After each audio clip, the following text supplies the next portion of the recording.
ചൈനയുടെ പിന്തുണയോടെ ISIയുടെ പ്രിയപ്പെട്ട ഭീകരൻ മസൂദ് അസർ ജയ്ഷ് വീണ്ടും ശക്തം. 2016 പത്താംകോട്ട് വ്യോമതാവള ആക്രമണം, 2019 പുൽവാമ ആക്രമണം എന്നിവയുൾപ്പെടെ രാജ്യത്ത് നടന്ന നിരവധി ഭീകരാക്രമണങ്ങളുടെയും ഭീകരപ്രവർത്തനങ്ങളുടെയും സൂത്രധാരനാണ് അസർ. ഓപ്പറേഷൻ സിന്ദൂറിൽ ഇയാളുടെ ബന്ധുക്കൾ കൊല്ലപ്പെട്ടതായി റിപ്പോർട്ടുകൾ ഉണ്ടായിരുന്നു. ജാമിയ സുബ്ഹാൻ അല്ലാഹ് സർവകലാശാലയിൽ ഇന്ത്യ നടത്തിയ ആക്രമണത്തിൽ അസറിന്റെ കുടുംബത്തിലെ 10 പേർ കൊല്ലപ്പെട്ടെന്നാണ് വാർത്ത വന്നത്. ജാമിയ സുബ്ഹാൻ അല്ലാഹ് സർവകലാശാലയുടെ നടത്തിപ്പ് മസൂദാണ് നിർവഹിക്കുന്നത്. 1968 പാകിസ്ഥാനിലെ പഞ്ചാബിലെ ബഹവൽപൂരിലാണ് മസൂദ് അസർ ജനിക്കുന്നത്.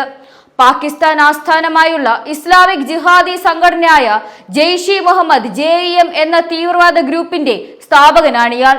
2001 ഇന്ത്യൻ പാർലമെന്റ് ആക്രമണം, 2008 മുംബൈ ആക്രമണം എന്നിവയുൾപ്പെടെ ഇന്ത്യയെ ലക്ഷ്യം വെച്ചുള്ള നിരവധി ഉന്നത ഭീകരാക്രമണങ്ങൾ ഇയാൾ സംഘടിപ്പിച്ചിട്ടുണ്ട്.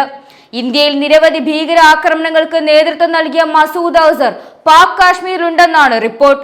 ഇന്ത്യ ടുഡേയാണ് ഇന്റലിജൻസ് വിവരങ്ങൾ വെച്ച് ഈ റിപ്പോർട്ട് പുറത്തുവിട്ടിരിക്കുന്നത്.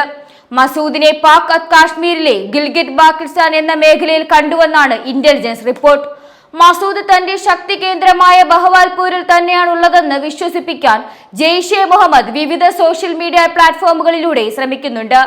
മസൂദിന്റെ പഴയ വീഡിയോകൾ ഇടയ്ക്കിടെ ഇവർ സോഷ്യൽ മീഡിയയിൽ ഇടാറുണ്ട്.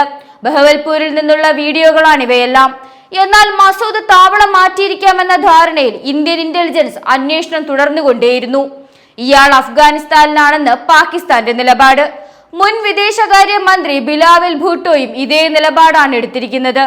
മസൂദ് പാകിസ്ഥാനിലുണ്ടെങ്കിൽ ഇയാളെ ഇന്ത്യക്ക് കൈമാറാൻ സന്തോഷമേയുള്ളൂവെന്ന് ബിലാവൽ പ്രതികരിച്ചിരുന്നു. സ്ക്വാഡു നഗരത്തിലെ സത്പാര റോഡ് പ്രദേശത്താണ് മസൂദിനെ കണ്ടതായി വിവരം ലഭിച്ചിരിക്കുന്നത്. അതിമനോഹരമായ ഈ മേഖല ഒരു ടൂറിസ്റ്റ് കേന്ദ്രം കൂടെയാണ്. മസൂദ് അസർ പാകിസ്ഥാന്റെ സൈനിക ഗൂഢാലോചന വിഭാഗത്തിന് ഒരു പ്രധാന സംഭാവനയാണ് നൽകിയിരുന്നത്.